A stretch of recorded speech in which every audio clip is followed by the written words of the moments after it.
Hello friends!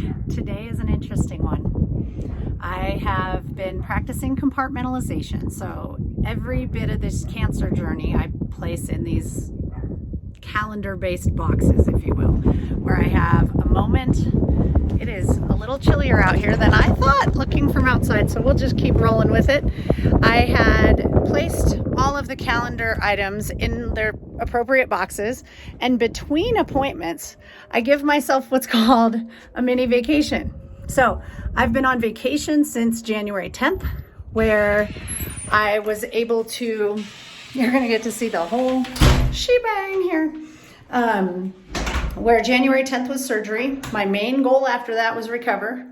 And so in recovery, the goal is to, I'm a little embarrassed of my mudroom. Should I start over? You know what? This is life, right? This is life. So in recovery, my main goal was to focus on my energy, meditation, transforming my mind, focusing on my thoughts, really being diligent about what I place in my mind. And it built some new habits for me around spending time in scripture and reading a bit of the Bible with my daughter, her quest to understand God and meaning and fulfillment and purpose. And it's been amazing. I've been shocked that the playbook for high performance is contained in those pages. It has been just a really great surprise. So I have this date, February 6th, has been on my radar since about a week after. So January 10th was the surgery, and a couple days later, I got a notification from the oncologist's office inviting me to schedule my appointment. And we had February 6th was the next date of my doctor's availability, and I needed the time to heal. And so I focused on healing thoughts, literally tapping. I can do a video on that if you were wondering what the heck is that? I've never heard of it. I have went through most of my life thinking I'm the only one who needs to study these things, you see. And as I navigate this journey, I have a lot of people who tell me, how do you do this? How do you do that? This is going to be the least perfect video, but that's life, right? Today is a day of disruption. The point is I compartmentalized all my dates, right? I knew that I had nothing to worry about from January 10th to February 6th. What I needed to do was continue to starve challenged cells, right? So I've been focused on healing your body. I love, love, love the book. Oh, geez. Eat to Beat Disease. That's what it's called. I knew it was rhyming, but I wanted to use the word heal because I was focused on healing, but it's Eat to Beat Disease. And I have been focused on being diligent, practicing that discipline, asking myself every bite, is this feeding cancer and fueling disease, or am I starving these cells and empowering my energy? And wow, I never knew I was this strong. So in the moments, whatever it is you're working towards, know that a stronger version can come out of yourself when you practice a spirit of curiosity and wonderment and awe. That's one of the habits of mind that the most intelligent people in the world use. I used to love teaching that to kids. Respond with wonderment and awe. Be in wonder about your health. You have to be your own health advocate. That was one of the best pieces of advice I got in this journey. So as my own advocate, I am taking an empowered stance in my health. Life doesn't happen to you, my friends. Life happens for you. You have to play detective sometimes. There might be moments like this one where it's really difficult. I'm like, you get downsized and lose your job and then cancer 2 days later. What? Oh, and by the way, it's right before your birthday and Christmas. That's shocking, right? Yet it blows my mind that I could still wake up with energy and vibrance. And a lot of you following this story have shared so much of your personal lives with me, and I cherish that, and I take it seriously. And it's why I still get up and do these videos, even on days like today when I think, I don't know if I have a lot to give, right? I healthfully put this in a box and said, I have nothing to worry about until February 6th. I don't have more information. I could make up stories about what the road ahead has, right? I know chemo, I was told chemo is probably going to be a part of that journey given the aggressive grade of my tumor and the high growth Ki-67 protein, that was probably going to be my reality. And I cried. I couldn't imagine what life with chemo might be like, especially as a single mom and now on 5 acres with plenty of work in my daily life. And I thought, well, this isn't really funny, God. Like, you make the whole dream come true and then this? Wah! But what I've learned is God works through people. My amazing neighbor is coming over. I've made a healthy, she loves health and eating green and clean, and she's mostly vegetarian. And so I said, hey, she made me a really great mung bean kale potato soup after surgery. And so I thought, I have a mung bean soup recipe now that I could play with, and inspired by her and Googling around, and have made up a recipe. So I said, why don't we have lunch first and then we'll go to the appointment. And I've never had this kind of support in my life. As a child, yes, I had loving and supportive parents and a great family. Yet moving to Colorado away from family, I haven't had that kind of support in a long time. And as a single mom, have had to do a lot by myself. And this journey is teaching me there's so many good people in the world. We had 3 different families over the course of the weekend, and just time with incredible people. Ironically, who are all believers and walking in faith and are stronger in their faith than me. Lev Vygotsky would call it, they're in my zone of proximal development, right? They're a stretch beyond where I'm at, or a stretch in the direction of where I'm at, like both sides, right? And I think that's healthy. You want that in your life. You want people who give you something to lift, to aspire to. That's why I created Life Design Lab, to help others who are striving for independence or carrying large goals. And that program is what I use to help build myself. My career has been an incredible journey of growth and transformation, as well as created a lot of economic freedom for my family. And so I want that for everybody. The other piece I recognize is, are you lifting others up along the way? So do you have someone lifting you up? And are you also reaching out and lifting others along? And so that's been a beautiful part of the weekend. And now here it is, February 6th. I'm all over the place, but I'm going live for you because I love you, baby. And I'm a little scared. I might get news that chemo starts, and I don't know what that looks like, or I think they said it's like being hooked up to an IV. But that part of the journey, when I was pulling in all this information, was super overwhelming.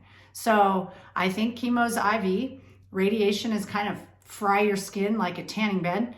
And I was told I would probably need both of those and hormone therapy. So I'm a big believer. You can take in the worst and go, okay, that's the worst that could happen. I will be able to navigate that. Best that could happen? Miracles, baby. And here's the thing. I've made it through 100% of the hard days. So have you. So let's not be defeated by any challenge that might come before us. I got challenges in my business. I don't know what I'm doing. I don't even know what I'm doing going live like this, right? Truth be told, I just love you all. And I know the world needs more of this right now. It's becoming more clear. The journey is unfolding. I'll have a little bit more polished script about that because I've been up at super early mornings. God's waking me up early with loads of energy and curiosities. And I've started to map, and I'm seeing common threads and a tapestry emerge, and I'm very excited. I do need to get through this piece, right? And that's what we do. We need to fragment sometimes the pieces of our lives when things are overwhelming. We got to address those pieces. High performance research has told me there shouldn't be more than 3 big buckets happening at work. And then you add a few things personally. So aim for 3 to 5 streams of activity in your life, right? Big one for me is health. I am starving these cells. Next big one, because that's life. Next big one's my daughter. She's the most important relationship to me, and I want to role model the way for females of the future. And so that's very important to me, is uplifting and empowering women, starting with our youngest generation. That's where my heart and soul's at, and all the way up to empowering leaders in the workplace. So that's the next big bucket and stream of work. Then the third is my personal business. I've had this on my heart for a long time, and it's go time. And so if you map your life that way, and then underneath each of those buckets, 2 to 3 activities for the day or the week, right? And then make sure all the goats, all the greatest of all times, have rest and recovery. People think, oh, wow, how do you do so much? Well, number one, I've always had food as a source of energy for my body, majority of the time. Now it's really like 98%. Before it was more like 80 to 90%. I had, you know me, I talk about my green chili and smothered burritos and all that good jazz. I had those as my splurges before. Yet health has always been a big pillar of success for me because it helps me manage my energy. It helps inform my sleep. I sleep 7 to 9 hours a night. I haven't always been that way. I lied to myself for many years. I think it was about 2008, 9. I used to tell myself I don't need sleep. I'll sleep when I'm dead. And I slept 4 to 5 hours a night, and it caught up to me with my health. I don't do that anymore. Ever since 2009, I started going 7 to 9 hours every single night. So yes, I get a lot done. I believe in performance pressure. I believe that we have ambition as a fuel for our fire. And I share that in the Life Design Lab, how I use that, how I cultivate that as a daily ritual. I also am a big, big believer that how you do things matters. And so I think through my time, my inputs, the thoughts I have, the beliefs that underlie those thoughts. And then I excavate those beliefs pretty regularly. Those things are in the Life Design Lab as well. In high performance, we call that psychology and physiology. Those are my two favorite pillars. Productivity has been a favorite pillar of mine because how you manage the minutes matters. I love to have plenty of extra time in my days. So with that, I've got to go get lunch ready. I wanted to provide my loved ones with an update on this cancer journey and know that even on the scary days, you can bring a spirit of joy. I invited God, please make me stronger than this disease. Give me the energy, give me the fire to do this well. He woke me up 45 minutes before my alarm.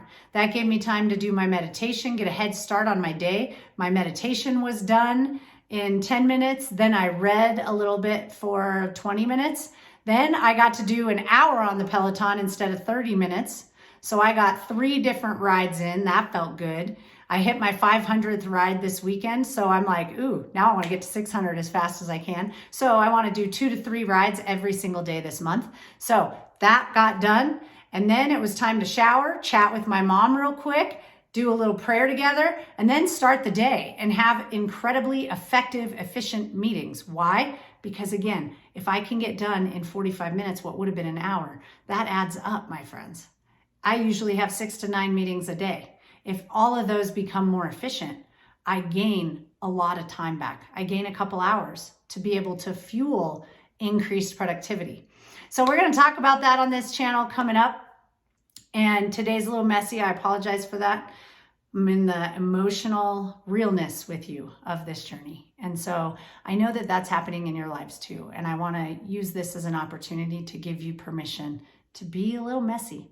Your mess will become your masterpiece. That has been true for me through every challenge. And I've had no shortage of the universe delivering challenges that I get to use to gain new strengths, gain new superpowers, discover facets of myself I didn't know possible.